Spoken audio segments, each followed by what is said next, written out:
Sexual piercings, genital piercings, nipple piercings. We're going to talk about it in the part 2 of this series on sexual piercings. This time we're going to cover preparing, the experience, aftermath, and aftercare. Coming up next on Body Piercing Basics, episode number 31. So stick around.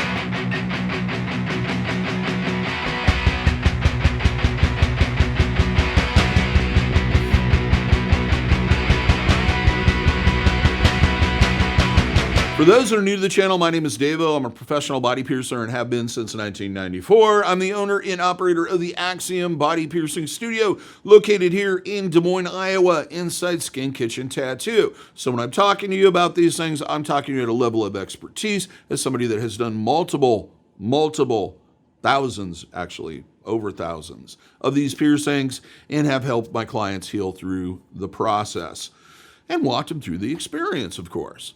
As a little bit of a disclaimer before we get started, if you are easily offended when people talk about anything that's sexual, anything that revolves around the human anatomy, especially the genitalia or the nipples, this is not the video for you. We're going to be talking about this not really graphically in any way, shape, or form, but as an educational level. And if you're easily offended by any of this, please find another video, preferably one on our channel. There are plenty of videos on here that have absolutely nothing to do with this part of the body that focus on body piercing and tattooing.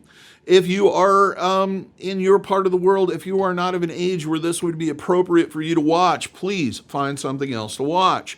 If you're looking for some kind of sexual gratification from this, you're going to be disappointed. The sole purpose of this video is educating those that are considering this video, possibly their partners who want to know more about the piercings, and those that are just plain old curious and of the proper age to see this. So with that out of the way, what I'm going to talk about today is basically the second part in this series. The last part I covered kind of some of the basics, including what type of placements and etc. and the different types and what they do. This one we're going to talk about more about what the experience would be like, what maybe you should do to prepare to do that, and kind of walk you through some of those things. The first thing I'm going to cover is 90% of the time I get asked this question on a regular basis, or I have friends or somebody that always says, oh, you have the greatest job in the world. You get to see, all this stuff. For a professional piercer, just like anybody that works in the medical industry or anybody that spends any time or part of their job is seeing people naked, it doesn't mean anything to us. There is nothing sexually gratifying for us to pierce certain areas. It is not a sexual experience for a piercer.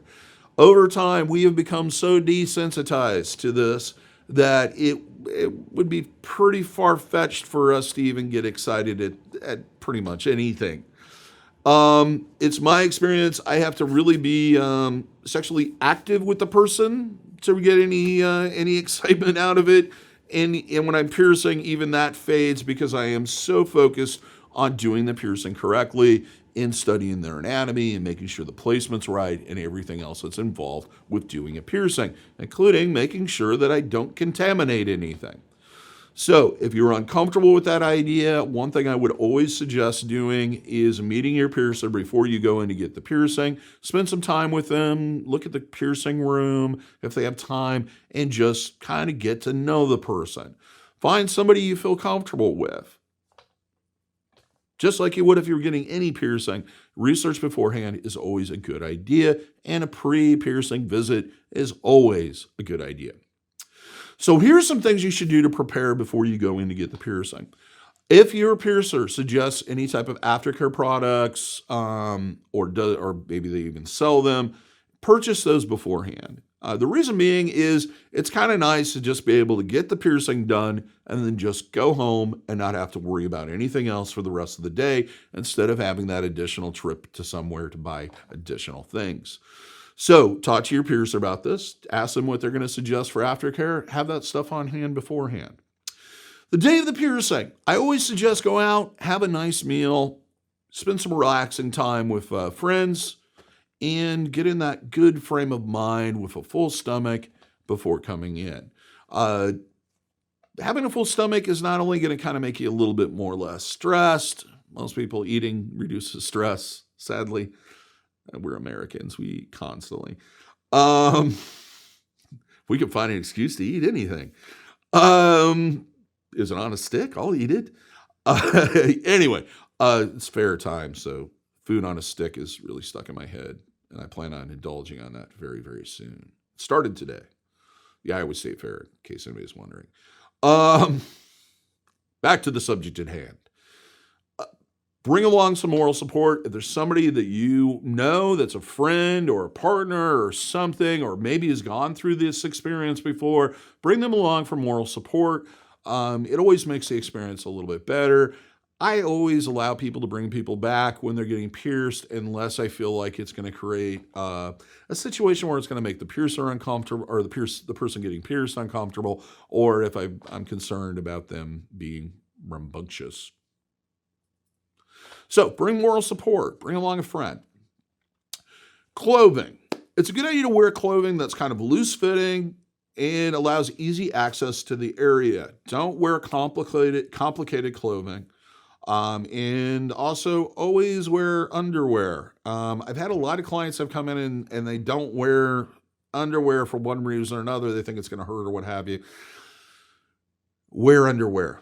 Bras, etc. With nipple piercings on females, I generally suggest a sports bra, something that's even support. Also, make sure that it's something that you're not going to be overly concerned about if a little bit of blood gets on it or some of the betadine stains it or something happens.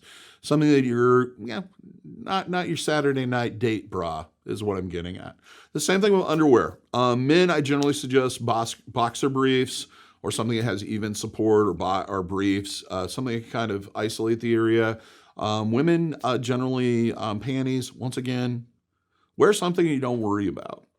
As far as overclothing, opposed to underclothing, wear something that's easy to either pull up or move to the side or remove in a way that you feel comfortable. For example, if you're getting your nipples done or some genitalia or what have you, some people feel more comfortable if they just have to lift up their shirt or just move the skirt out of the way, or what have you. Find something that kind of makes easy access and is comfortable. Also, something that's loose fitting. Don't wear a pair of really tight jeans with that really stiff seam on the down the crotch area. Wear something that's loose fitting and kind of comfortable. Underwear, yes, a little bit on the tight side. The outer clothing you want kind of loose. Sweatpants are great. Skirts are great. Leggings maybe to a degree. Guys, a loose pair of Levi's might be all right, or a pair of sweatpants. Shirts, t-shirts are always best. With genital piercings, I generally suggest going out and purchasing some sanitary napkins or pads. Bring those with you. Generally, when I do a female genitalia, I'll generally give them a piece of gauze if they don't have a pad. The gauze will work until you get home, but it can stick to the wound and it can be a little messy and a little uncomfortable, and sometimes it bleeds beyond that. With men, if we're doing something that's actually on the shaft of the penis, we generally will put a piece of gauze around it and then cover it with a latex or glove. That is pretty secure if it's just getting you home, but after that, you're going to want to use pads. If you're getting something that isn't done on the shaft of the penis, I really suggest wearing pads, just basically to cut down on the possibility of staining whatever clothing you're wearing.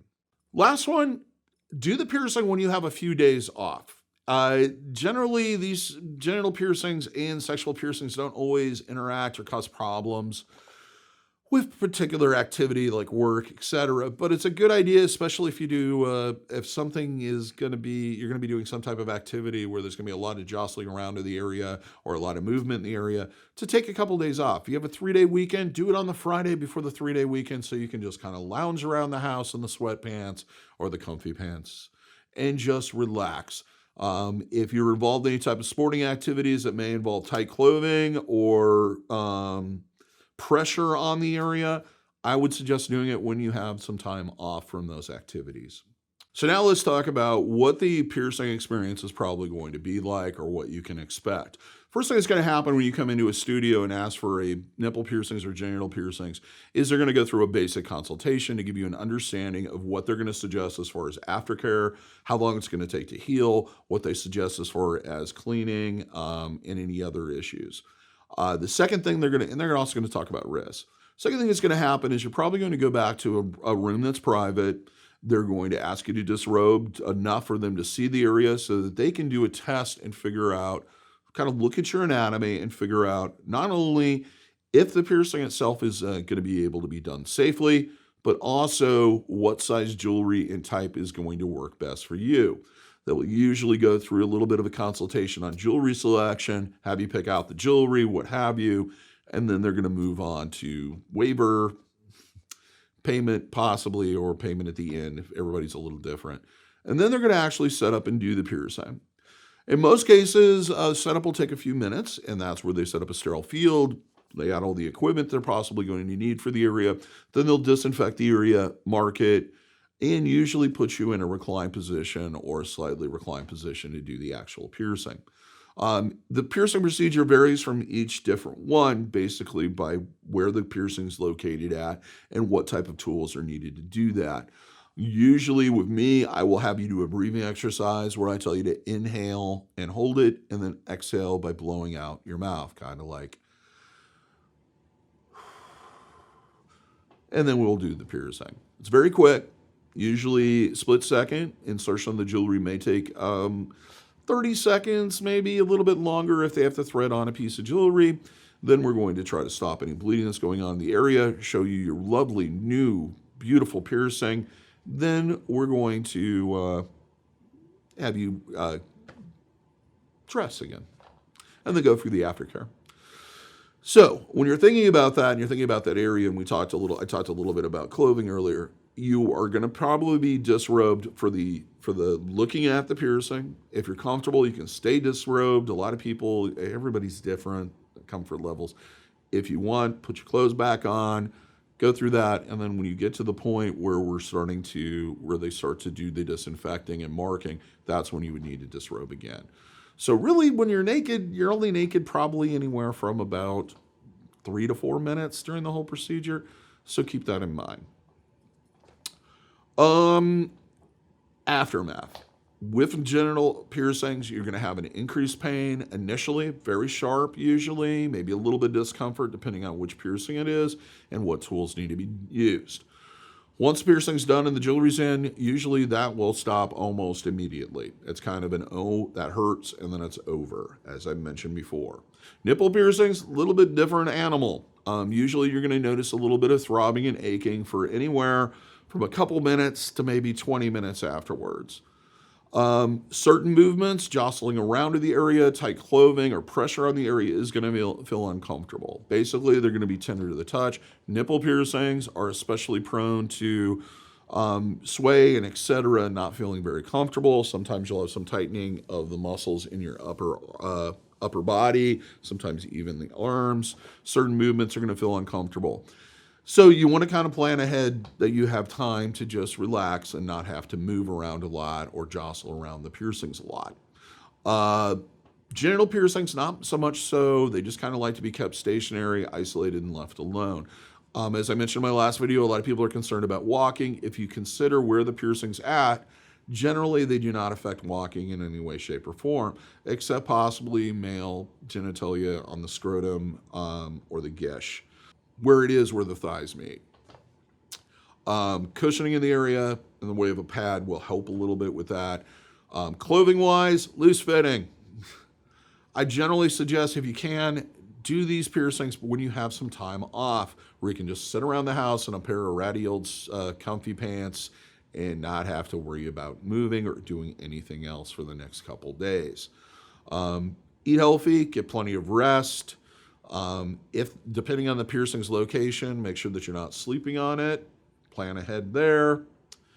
As far as aftercare, generally, like I already said, avoid contact with the piercing. Everybody's always concerned about sex. Sex, whenever you're comfortable, gentle at first. If it hurts to do something, you need to stop doing it, take a rest, or try something else. Lubricant-wise, I always suggest water-based lubricant. Avoid anything that has any additives in it that are warming gels, heat, scent, taste, or prolonged, or have spermicide in it. All those things can cause issues with a healing piercing. So stay away from those things until it is completely healed. I do suggest practicing safe sex during the whole, for roughly about the first 6 months, which means latex barriers. Simple.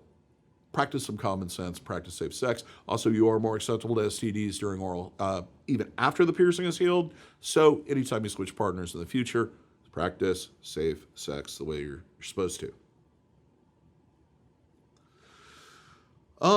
These piercings tend to bleed off and on. Nipples not so much as genitalia. It all comes down to the fact that both of these places have a lot of blood flow through them. So you need to prepare for that. I generally suggest sanitary napkins or pads, wearing them for at least the first week or so. So that's pretty much all I'm going to say on that subject today. If you feel like I have blazed over something or not covered something completely, or I brought up a new question for you, please leave a comment. I always answer them. And I'm going to continue to do that until I can't find the time to do it anymore. So if you have had one of these type of piercings and you'd like to share your experience, please do so. Part of the whole process here is trying to build a community where people can share information, also possibly help other people through the process. If you have some hints, maybe some things that I didn't mention, please go ahead and make a comment. If you like the video, give me a thumbs up. If you'd like to see more of these, of course, subscribe and hit that notification bell. If you'd like to check out some of our merch, go to our merch store, link in the description. Till next time, have a good day. Hope all your piercings heal with ease and without issue. And if you're in the Des Moines, Iowa area, I hope to see you for your body piercing needs in the future. Good day, guys.